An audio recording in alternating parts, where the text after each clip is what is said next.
name is Diane Connell, and I'm the author of The Improbable Life of Ricky Bird. Ricky Bird is a very big character. She's clever, she's funny, she's curious, she's got a sense of wonder and a great imagination. She's very at home in a garden, with nature, with the hum of growing things and the whiz of insect life. She's got a father she adores, a very caring mother, and a brother she loves, who loves her.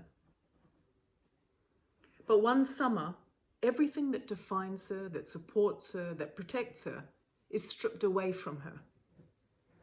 She finds herself very alone and very isolated. She has no power and no control over what's happening. She loses her credibility. And when you lose your credibility, you lose your voice. She's young.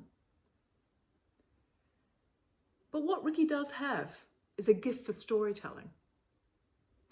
And as she learns, or as Ricky knows, a good story can save your life.